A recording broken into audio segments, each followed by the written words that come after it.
नमस्कार, capital TV पर किस्सा यूपी का देख रहे हैं आप। मैं हूं राधिका राज। महाशिवरात्रि से शुरू हुई एक यात्रा महासंग्राम की ओर चल पड़ी है। हरिद्वार से संभल तक चारों तरफ सिर्फ एक मुस्लिम महिला तमन्ना मलिक की चर्चा हो रही है, जिन्होंने महाशिवरात्रि के दौरान कांवड़ यात्रा की और जिनकी एक झलक पाने के लिए लोगों की भारी भीड़ सड़कों पर देखने को मिली। लेकिन जब तमन्ना मलिक का वीडियो सोशल मीडिया पर वायरल हुआ तो मुस्लिम समुदाय की नाराजगी सामने आई। यही नहीं, मौलाना शहाबुद्दीन रिजवी ने तो महिला की घोर निंदा की। कहा ये दूसरे समुदाय का त्योहार है, ये इस्लाम के खिलाफ है। यानी एक बार फिर कट्टरपंथी सोच सबके सामने आ गई। ऐसे में सवाल उठता है कि क्या अपने से दूसरे धर्म के त्योहार मनाना गलत है? इसी पर चर्चा करने के लिए मेरे साथ स्टूडियो में मौजूद है कैपिटल टीवी के executive editor Rajeev Kumar. Sir, आपका बहुत बहुत स्वागत है। धन्यवाद। सर, शिवरात्रि तो खत्म हो गई है, अभी तक ये बवाल क्यों? देखिए, ये बवाल तो पूरे हिंदुस्तान में सदियों से चल रहा है, ये दशकों का बवाल है। लेकिन ये रिजवी ने जो बोला है वो अपनी जगह पर सही है। जो मुस्लिम समुदाय के जितने भी ये रहनुमा बने फिरता है, उसने जो सवाल उठाया है वो अपनी जगह पर सही है। तमन्ना मलिक को कांवड़ यात्रा लेकर नहीं जाना चाहिए था, लेकिन ये लोग अपने गिरेबान में झांक कर देखें।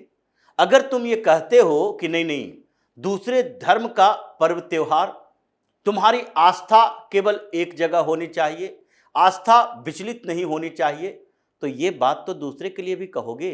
फिर ये गंगा जमुनी संस्कृति की क्या बात है, जो सालों तक हिंदुओं को बेवकूफ बनाते रहे, उन लोगों को समझाने की कोशिश करते रहे कि पीर बाबा के मजार पर जाइए, वहां पर आपको ताबीज मिल जाएंगे और फिर आपकी सारी तमन्ना पूरी हो जाएगी। ये मलिक ने जो विवाद खड़ा किया, उससे आपकी सारी गंगा जमुनी संस्कृति वाला मान्यता खत्म हो गई। यही रिजवी जब सामने आता है उस समय, जबकि कोई हिंदू मुसलमानों को या फिर इस्लामिक कल्चर के बारे में उस पर सवाल खड़ा करता है, तो ये हिंदुस्तान है, सेकुलर देश है।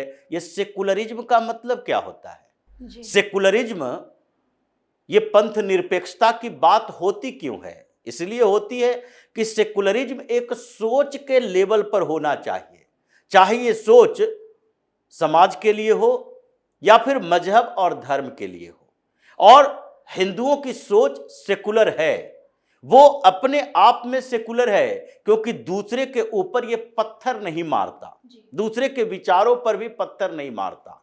ये तार्किक लोग हैं और तर्क से किसी विचार का विरोध करते हैं।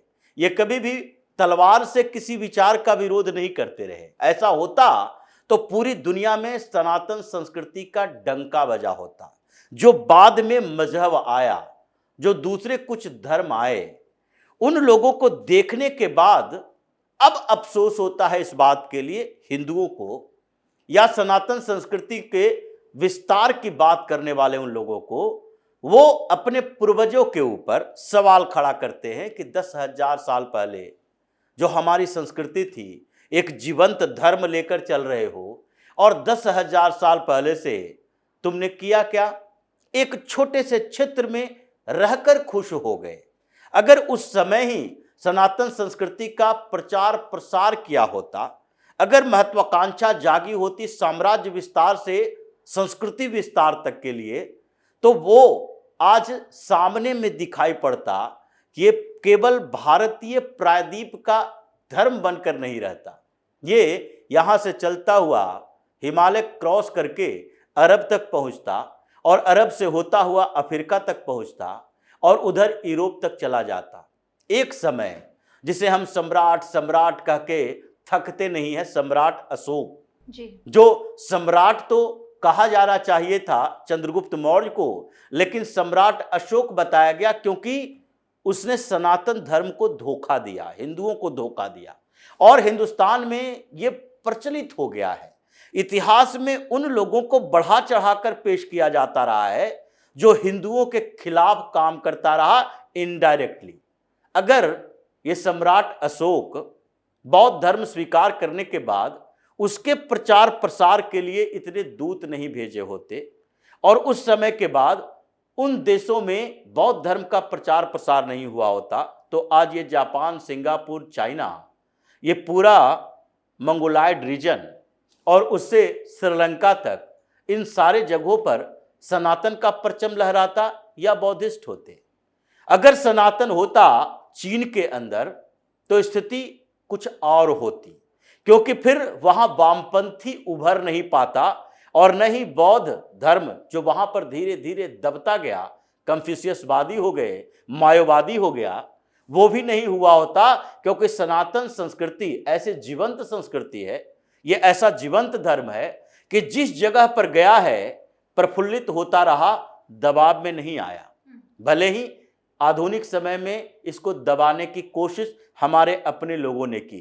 तो इसलिए रिजवी ने एक सवाल उठाया कि अगर तुम इस्लाम को मानते हो, अगर तुम्हें इस्लामिक संस्कृति से प्रेम है, अगर तुम एक अल्लाह को मानते हो, तो फिर तुम्हारा आस्था उसी के प्रति होनी चाहिए, आस्था में भटकाव नहीं होना चाहिए। और उसी आस्था में भटकाव ये मलिक ने किया, कांवड़ यात्रा निकाल के। लेकिन ये सवाल तो हिंदुओं के लिए भी है, ये सवाल उन लोगों के लिए भी है कि कहीं भी जाकर ये मोइनुद्दीन चिश्ती के ऊपर जाकर चादर चढ़ाने की जरूरत क्या पड़ी।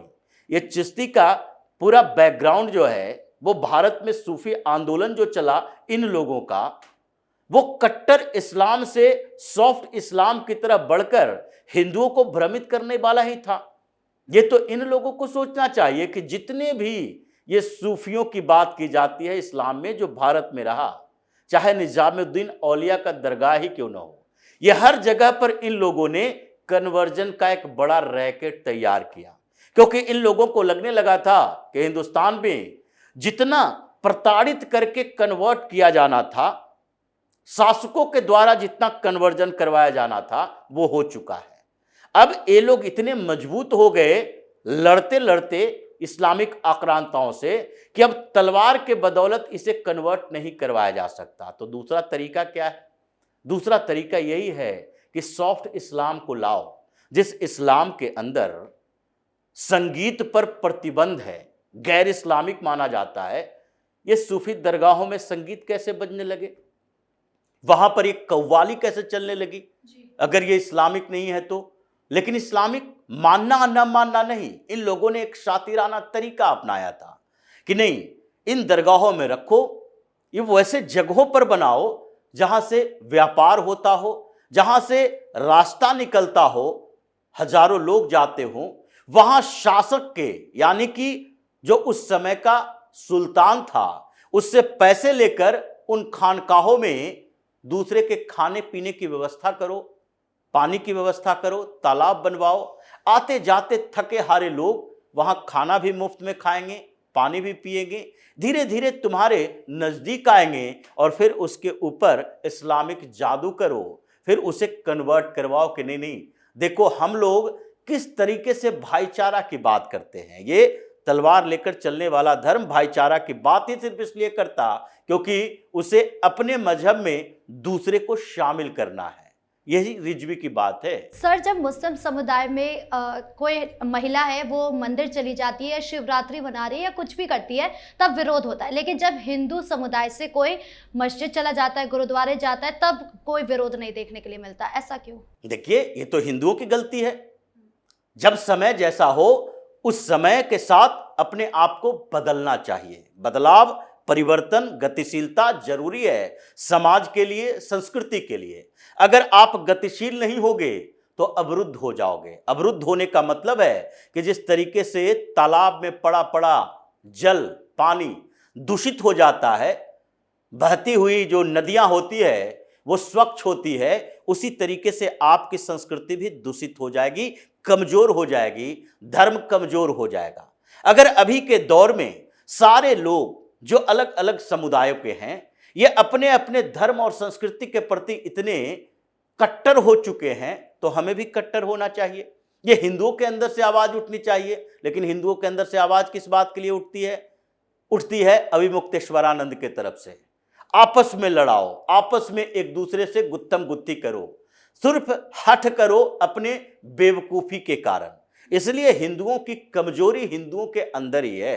इस देश के लोगों ने अभी ये सोचा नहीं है कि आगे आने वाले 200-400 साल बाद क्या स्थिति होने वाली है।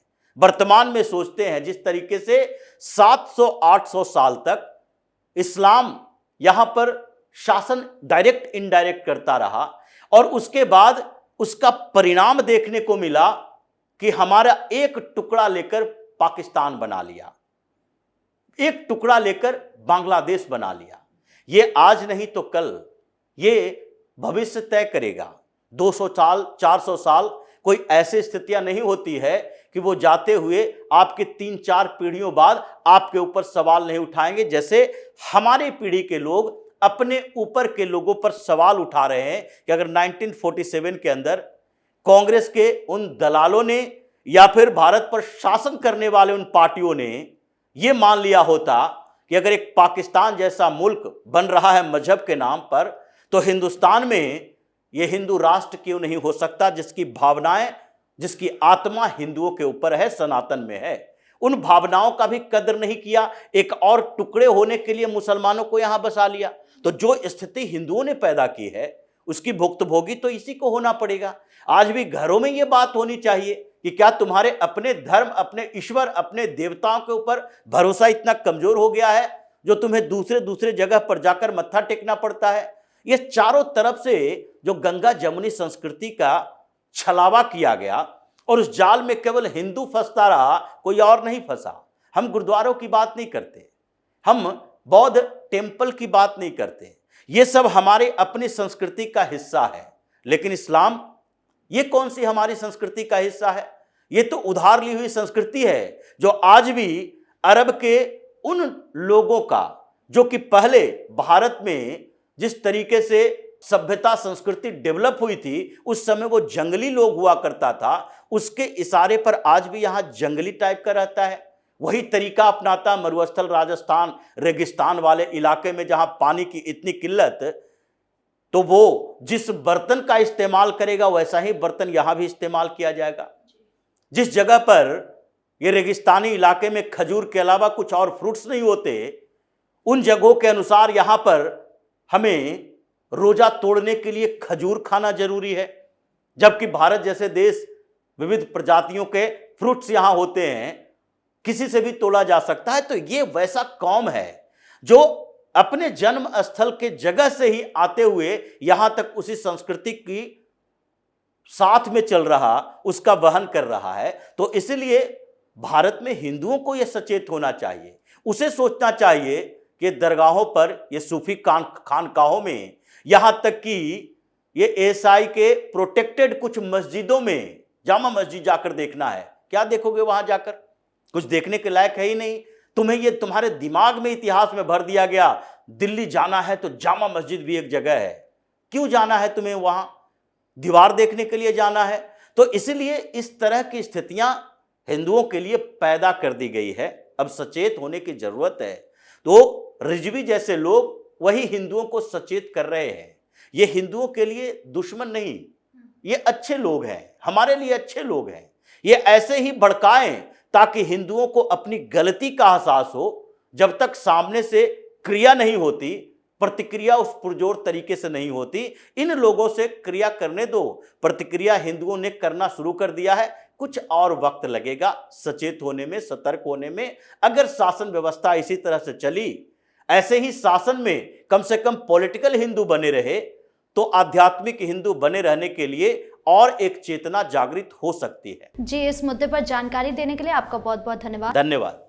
तो तमन्ना मलिक को लेकर मौलवियों का विरोध साफ तौर पर दिखाता है कि देश में एक तरफ जहां सभी धर्मों का सम्मान किया जाता है, तो दूसरी तरफ कट्टरपंथी सोच भी फलती फूलती है। और जब ऐसी सोच कुछ नहीं कर पाते तो वो ऐसे लोगों को चार दीवारी के अंदर बंद होने पर मजबूर कर देते हैं जो उनकी जिहादी सोच का साथ नहीं देते। आपकी इस पूरे मामले को लेकर क्या राय है, कमेंट बॉक्स में जरूर बताएं। धन्यवाद।